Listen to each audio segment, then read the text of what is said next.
Good morning. Good morning. I'm Rob Thacker. I'm the music director at St. John's, and we're going to begin today by singing our November gathering hymn, We Gather Together, hymn 349. Please rise in body or spirit.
We have now started doing the announcements before the service. So I want to draw your attention to the announcements on in the bulletin, especially the one that I erroneously left out of the e-news last week. Pete Asman is sponsoring a tabletop day. It's in the bulletin to come on the day after Thanksgiving. The Saturday after Thanksgiving, and play games and knit and crochet and draw and color, just a whole time to get together. So please contact him if you have any questions and would like to, ask anything. And the other announcements, there are more dates for the Covenant Development Team that's given in the main bulletin, but it's on the purple insert. Men's group potluck is listed, and Santa's Kitchen. Bring your baked goodings and then eat. Are there any other announcements? Then let the service begin.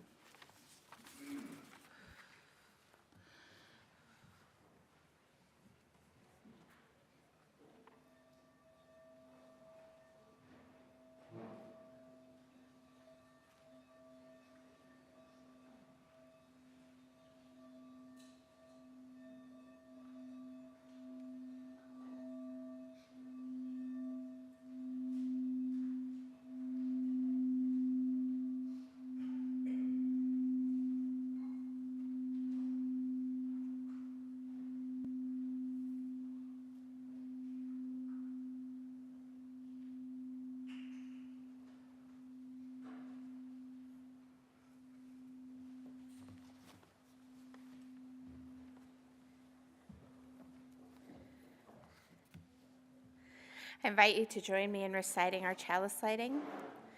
We come together every week, bound not by a creed or a mutual desire to please one God or many gods. Yet we are drawn together by a belief that how we are in the world, who we are, matters. We light this chalice, united in the knowledge that love, not fear, can change this world.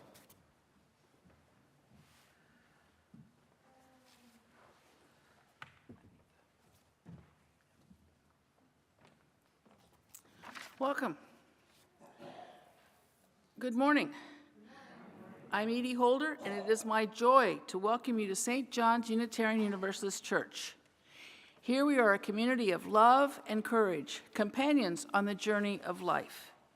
You are welcome here, whoever you are, wherever you come from, whatever joys or burdens you carry.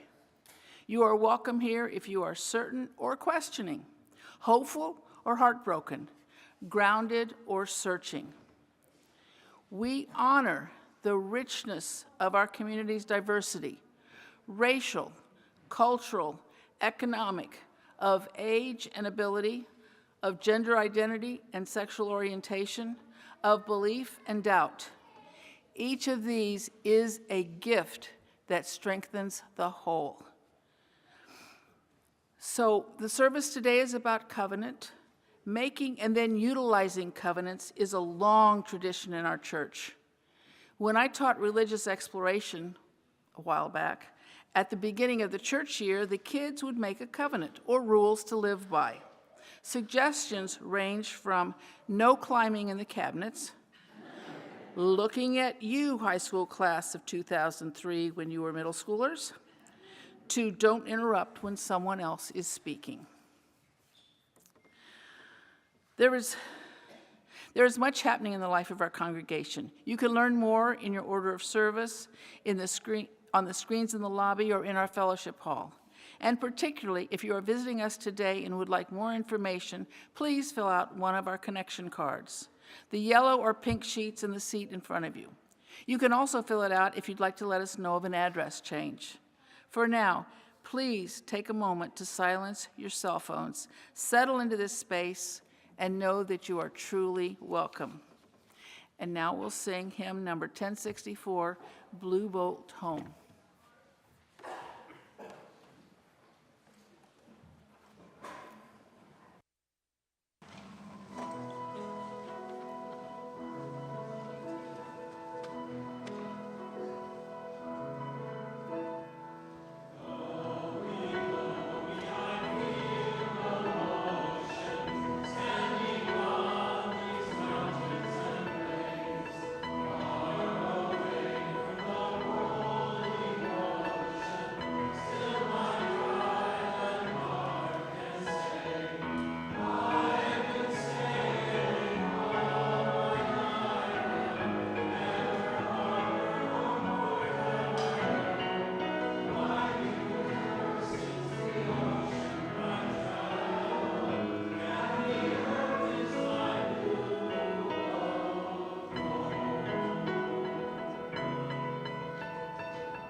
Please join me in the affirmation.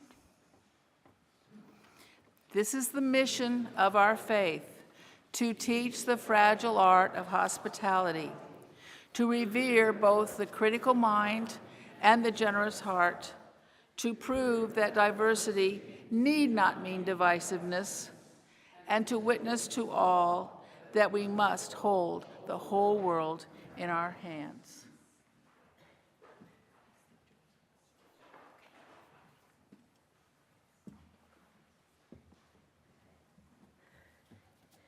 Each week, we make time in our service to ground ourselves in what we value.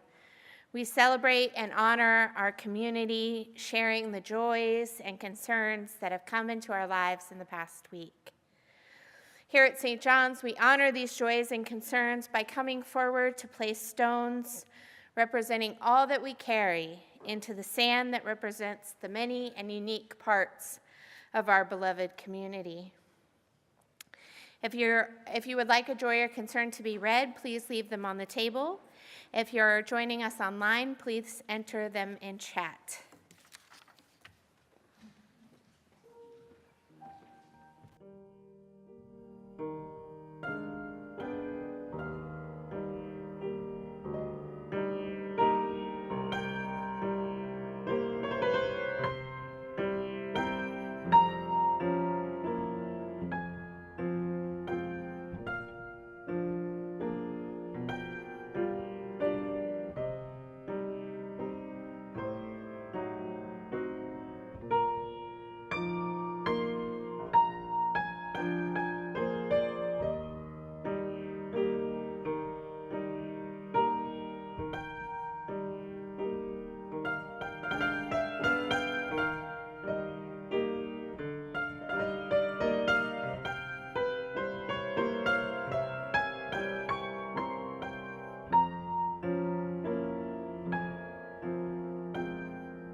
Not sure how to respond to all that, so I'm going to skip that.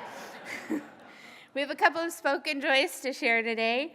Online, we have Galen who says, "My new relationship is deepening. Yay!" Galen said yay, but we say yay too. And Edie Holder and Amy Munson say, "The family seeking asylum living at the apartment at Clifton United Methodist Church that our church is helping to support will be allowed to file for work permits the end of November. It will take months to receive them, but this is great news for them after being supported for over a year." That's amazing, especially in this environment.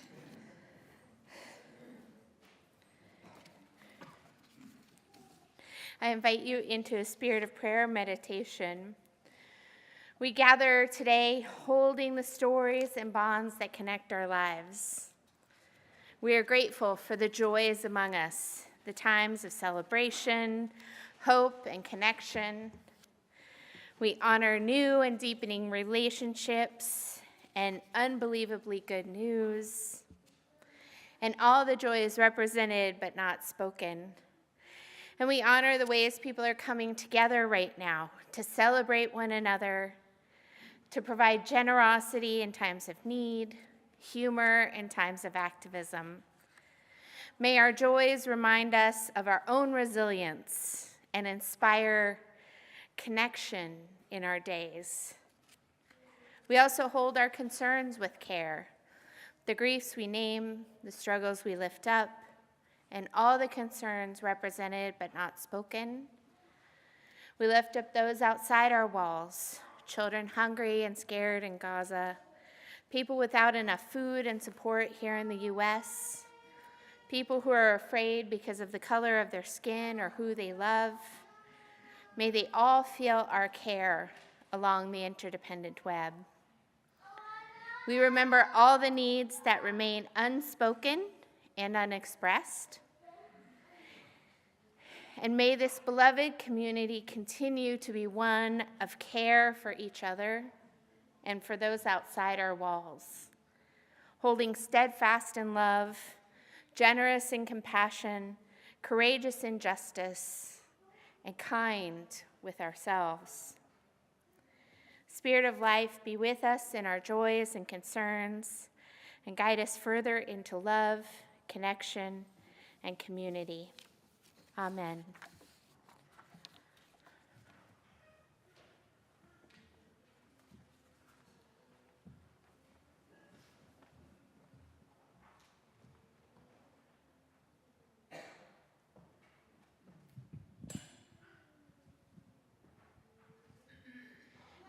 I want to invite all of the children and anyone else who feels called to come forward for our Time for All Ages.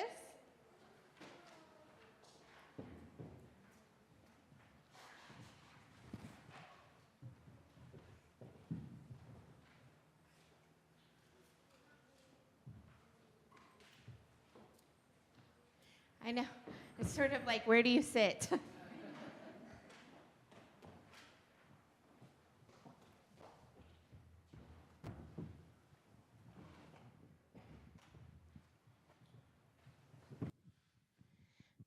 So once upon a time, there was a church that decided to build a tree house in their playground, and everybody was very excited. The kids helped, the adults helped, and they built it over the course of 3 Saturdays. And this was like an amazing tree house. What would make a tree house great? Jude? TV. Okay, it might not have been wired for electricity. Like a swing. A swing, okay. A rock wall. A rock wall, oh, those are fun. A slide. Slide? Hammock. Hammock? Anybody else? Anybody else? Rope and chain ladder. Rope and chain ladder, those are fun. And stairs. And stairs? More TV. More TV. Really trying for that wired tree house, aren't you? What about you?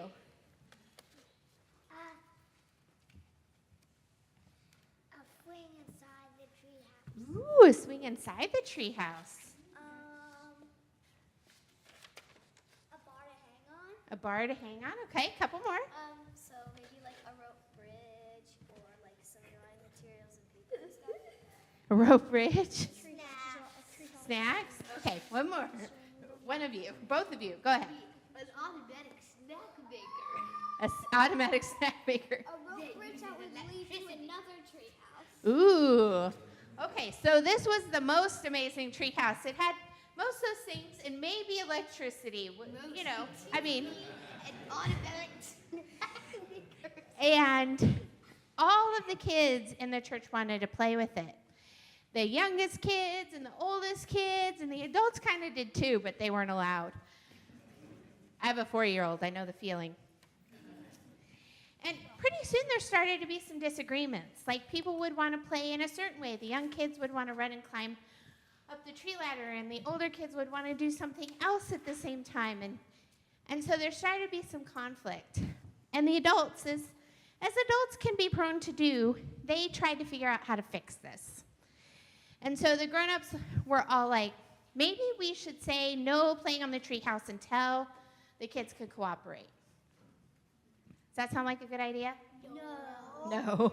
What do you think? Maybe there should be an older kids treehouse since there's two. An older kids treehouse and a younger kids treehouse. That's a great possibility. Maybe there should be an older kids treehouse and a younger kids treehouse and kind of work out a plan. And the adults decided to call a congregational meeting to figure out how to, right?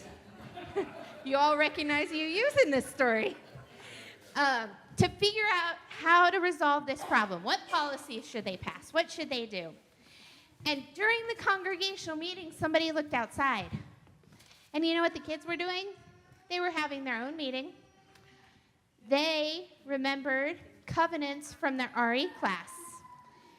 And so they decided to get together and come up with their own guidelines. And the kids decided how they would use it, how they would decide who did what, and how they moved forward together. And the adults realized they didn't need their congregational meeting at all, that the kids had it figured out because they made a covenant together. That's it. That's the whole story. What? Yes, and they started eating snacks and deciding who got to watch TV when they were eating the snacks. All right, let's sing. Oh, wait, do we have food today? Yes, we do. Let's sing and gather food. Thank you, Rob.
Our offering words today are by Reverend Erica Hewitt. The offering that we take each Sunday isn't just a stale habit. It's an opportunity to recommit to this place and to this people. Our offering is an affirmation, a yes. When we give, we say yes to something we value. With our gifts freely given, may we say yes to the values of our faith. May our offering help us practice Unitarian Universalism within and beyond our congregation as tools to empower our mission. St. John's is committed to creating a safe and caring community, working for peace and social justice, and celebrating beliefs that respect freedom of thought.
Our reading today is A Covenant Invites Relationships by Lisa Ward.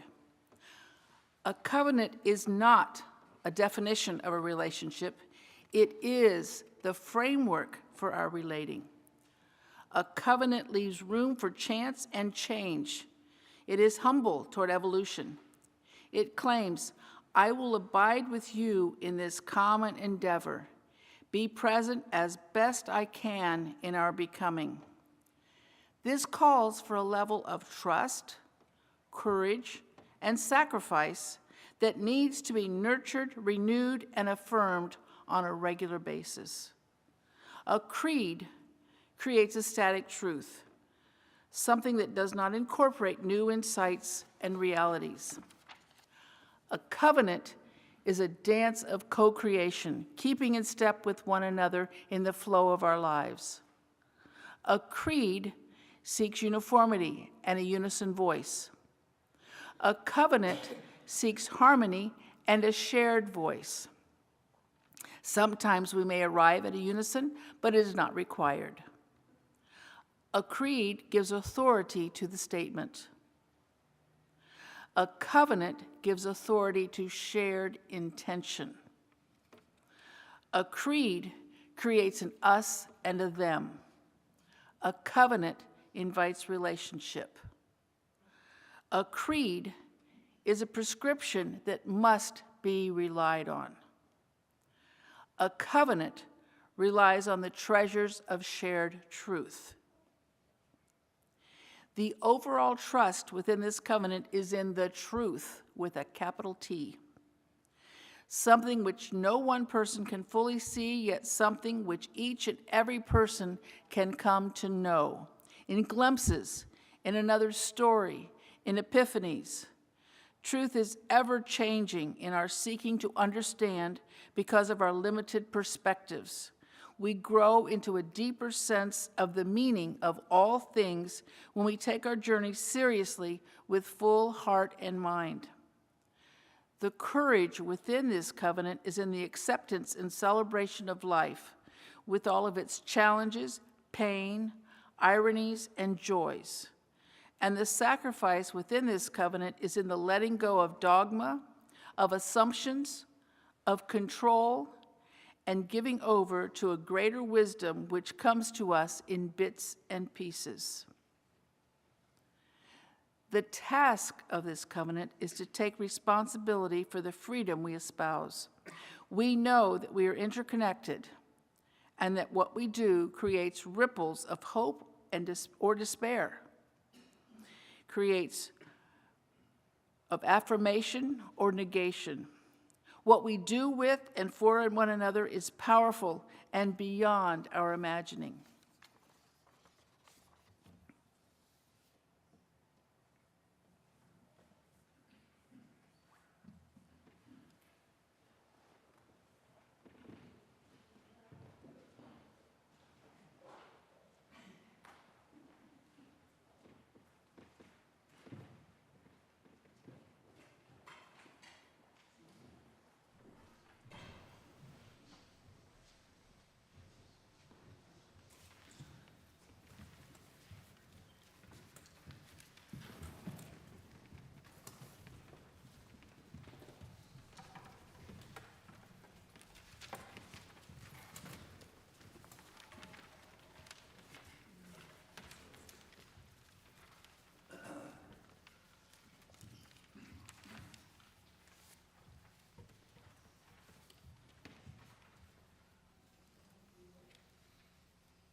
I want to invite the covenant team forward to lead our covenant team conversation.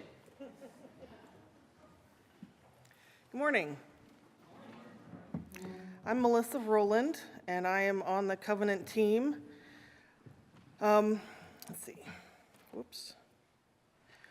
While I was on the board, which wasn't that long ago, I learned the importance of covenant. We recited our board covenant at the beginning of every meeting. We are a covenantal faith.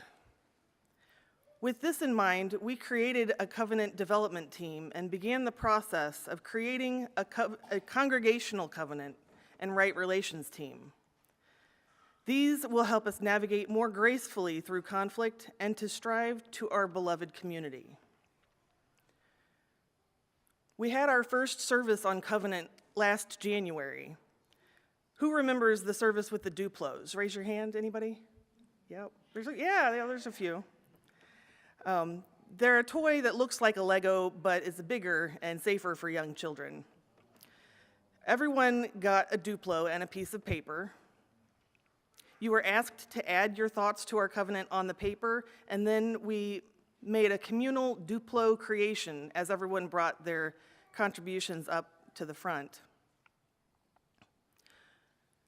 We got some good theme ideas from that service. Themes like nonviolent speech and action, sustainability, and embrace diversity. There were people, however, that left that service unclear about what we were talking about. So we sat up a table in coffee hour to share examples of covenants from other UU churches. We asked for your feedback. Raise your hand if you talked with us at the covenant table in coffee hour. Yeah, quite a few of you. We got some good feedback about the structure of the document and additional ideas about what should be in our congregational covenant. But we still didn't think we were reaching the whole congregation. Raise your hand if you didn't participate in those other two things. You guys are the ones we're talking to today.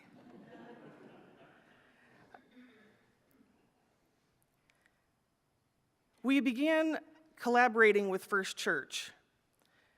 They have a congregational covenant and right relations team, and it's been working for them. We picked their brains in back and forth emails, had a good conversation over a potluck, and then in front of the camera. In just a few minutes, I will share with you the video we created that we hope will give you a more perspective on what a congregational covenant is. Why are we doing another service on covenant? Because your covenant development team understands how important it is that everyone is involved in the process of creating our congregational covenant. The document we vote on at the next annual meeting will be a document that we all own. It will be because we are asking for your input again.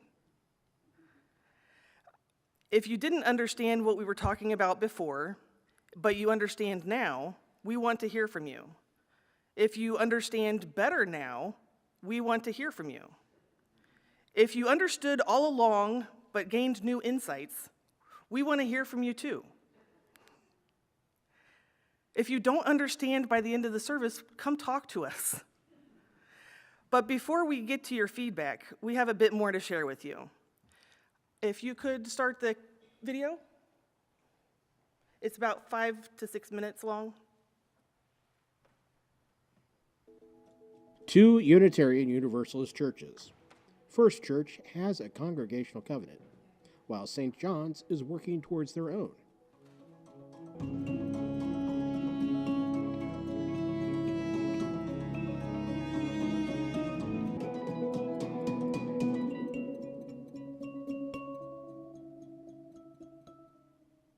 Hello, I'm Doug. And I'm Carol, and we're both from First Church.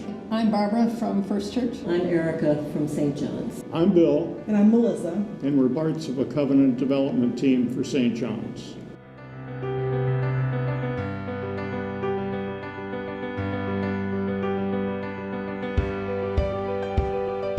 Gosh, that's a good question. A congregational covenant really benefits the entire community.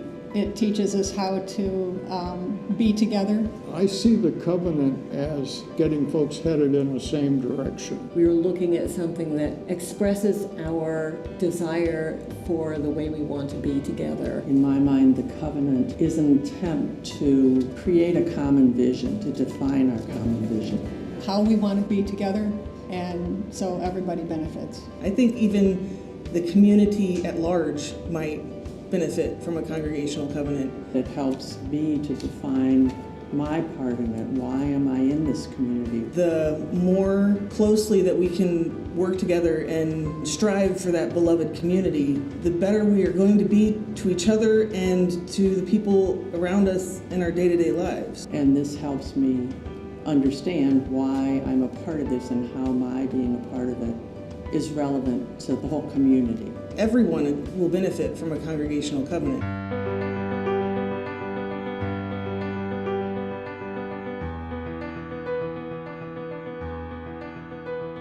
Being in covenant is kind of like wedding vows, promises that you make to another person or people. The covenant also, I think, emphasizes the fact that we're a community. I see covenants as an aspirational kind of document. They're aspirational, but it gives you something to shoot for. It also allows me to be clear about my expectations of how other people are to be in the community. I think I see it as also a way to build involvement. Something greater than just coming to church with all of these people. We were looking at something that expresses our desire for the way we want to be together. And much of that is how we agree to be with each other. Suddenly I'm seeing, oh, this is who these people are. This is who they're trying to be with each other.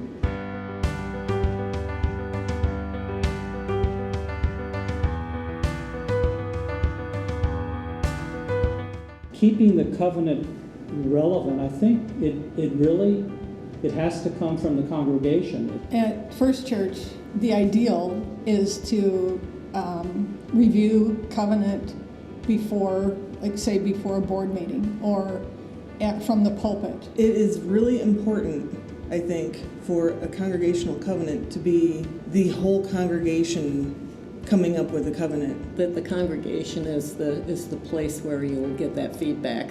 Yes. Because it comes out of the congregation and it goes back to the congregation. I mean, it's a congregationally developed document. I think you should probably update the covenant on a regular basis, maybe every 3 years. Then if there's something that we think doesn't really fit anymore, it's outdated, then it's time to change it. It needs to be organic. It needs to be responsive to the needs of the congregation.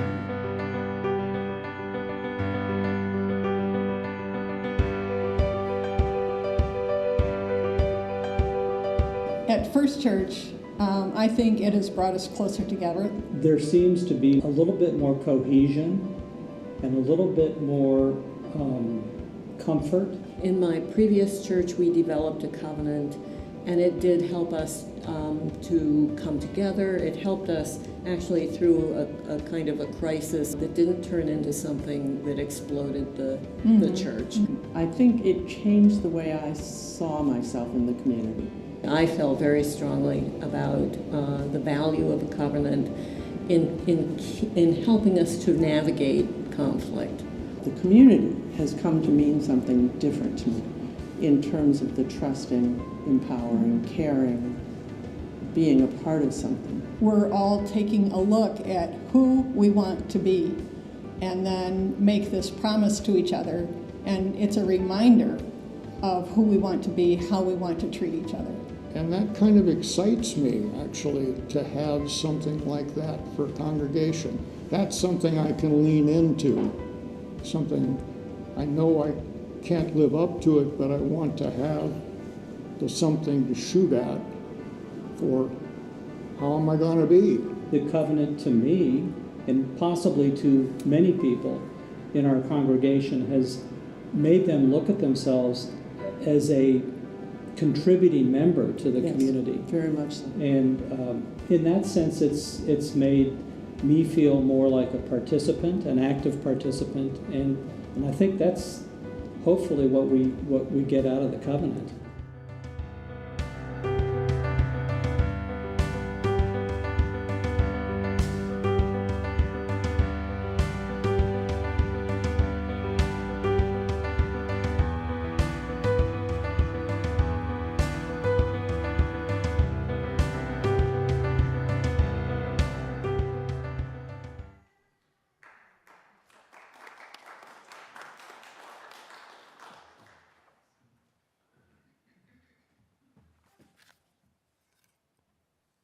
Hi.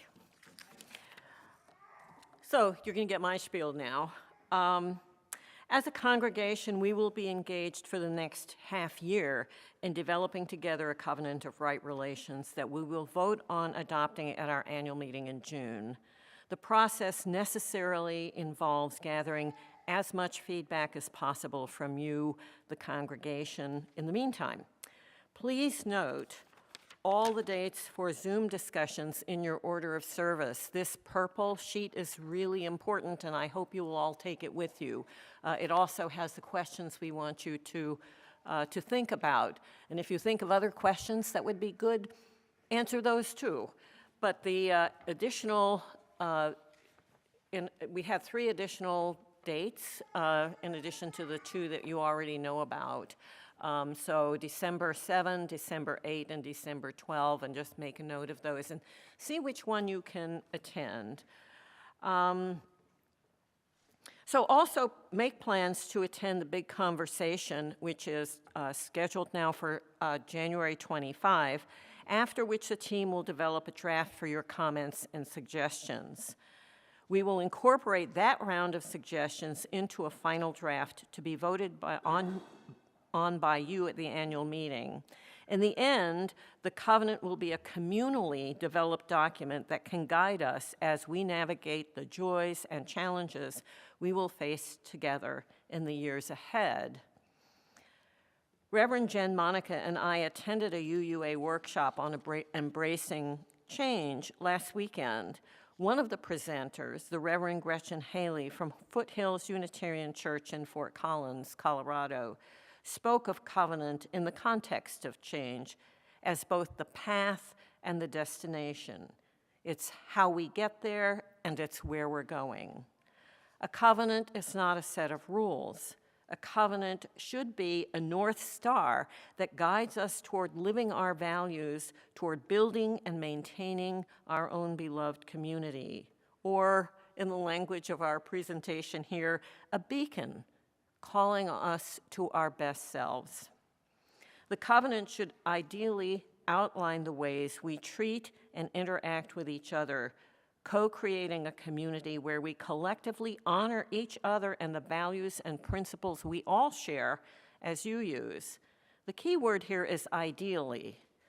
As Reverend Gracen emphasized, our covenants should always be too big to live up to consistently, or our dreams are too small. It's our dream for our community. If our covenant reflects our big dreams for our community, we will fall short from time to time.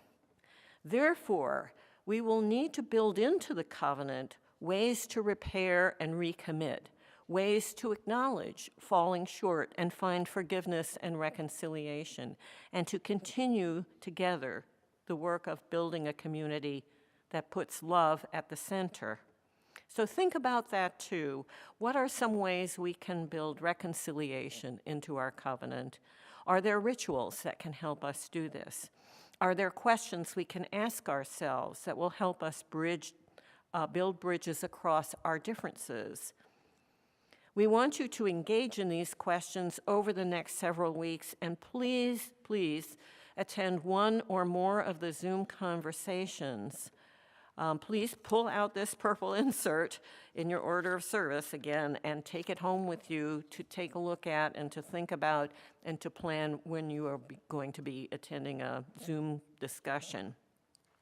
You may find, as I have in thinking about covenant, that you have some ideas this week that lead you to other ideas next week and even more ideas in the succeeding weeks. We really want all your ideas, and that is why this is a long, reiterative process. Once we have a covenant, we will want to keep it in the forefront of our minds and make use of it in everything we do, in services, in teams and committees, in greeting each other and welcoming new people, in sharing our talents and no talents with each other. It should become the air we breathe. Another thing you should know is that covenants are not etched in stone, far from it. We should expect to revise it regularly to reflect where we are and what we want as a congregation. Every year, every 2 years, as often as needed to keep up with who we are as we change because new people come in, and who we want to be as a community. And now I think we have a few minutes for questions, so, and please everyone do take home this insert and make note of when you will be attending a Zoom conference. Are there questions? Yes.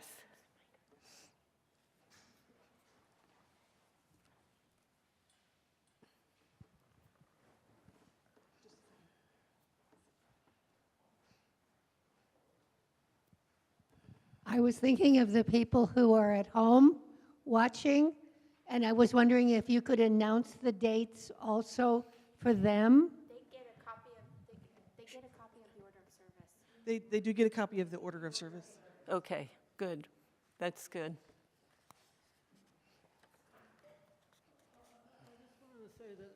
I want to contribute to this. Is it on? Because I want to contribute. Because I believe very strongly in this, and so I just want to contribute just from my own recent personal experience. I just had a thought that I feel that the covenant should include that there is a promise to be solicitous of people who are elderly or infirm or shy or people who have difficulties. That should be part of the covenant. That we promise that we will be there for you. And so yeah, that's all I wanted to say. Thank you.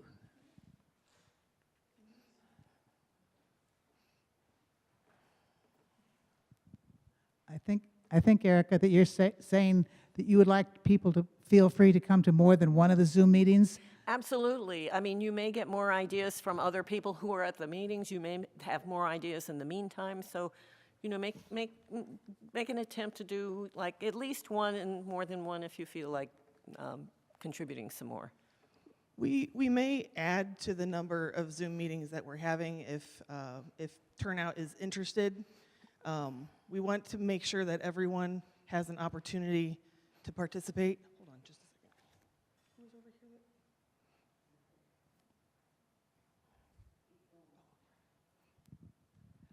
Could we see a sample of the current covenant? We do have a covenant already, right? No, we don't. We don't really. We have something someone made up and then put in a drawer. So covenant should come from you, not be written down by someone and say, here you go. That's not how it works. We can show you covenants from other congregations, though. We have lots of examples of what other churches have done. We have samples, so if you're interested in samples, let us know. Will the Zoom meetings be recorded so that we can look at them later? We have only time for one or two more questions. What was the last one? Will Zoom meetings be recorded? We're definitely going to take notes on the Zoom meetings. If there's a strong desire for the Zoom meetings to be recorded, then we'll do that. But we weren't planning on recording them because we want to take the notes and have that information not be directly related to the individual. Right. Because it's a whole community input. When we take the notes, it becomes a singular document and not just individuals having individual thoughts, if that makes sense. Yeah. I think that's it for questions. We're kind of out of time, but if you have other questions, please, I'll be here afterwards. Melissa, you'll be here afterwards? Melissa will be here afterwards. Amy's right here, and we'll also be here afterwards. Is that right, Amy? Yeah, so you can just, buttonhole one of us, and we'll be glad to answer questions. Thank you.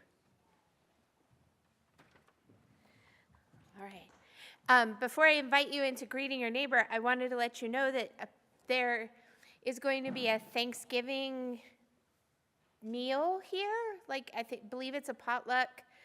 St. John's is providing the turkeys. Does anybody know the time? Doors open at 2, dinner is served at 4, games at 6. I think they start cleaning up at 8. Wonderful. Doors open at 2, dinner is at 4, games at 6, cleanup is at 8 on Thanksgiving Day, correct? So you are all invited. And in honor of Thanksgiving and that announcement that snuck its way in, I invite you to greet your neighbor, particularly those you don't recognize, with your favorite Thanksgiving food.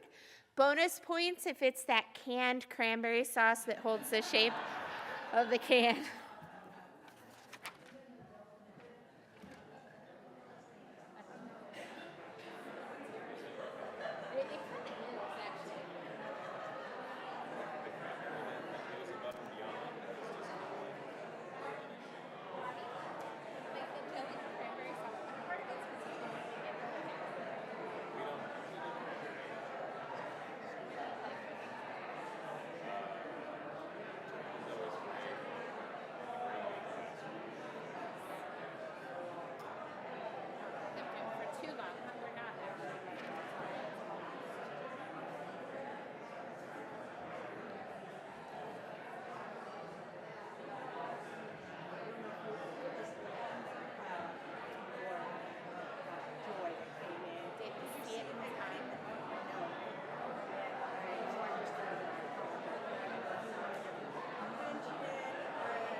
Yeah, that doesn't feel like it's super urgent.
All right, if you can hear me, clap once. If you can hear me, clap twice. If you can hear me, clap 3 times. That's good enough.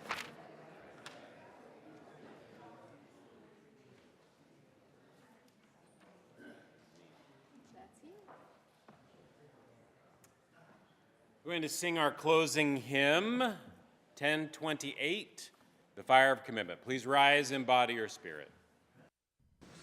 Fire of commitment.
It is our work, shared with each other in covenant, that creates and sustains this beloved community. We will extinguish this chalice, but its light will live on. The light of this faith lives in us together, in our hearts, minds, bodies, and spirits. Go in peace, go in love. Amen.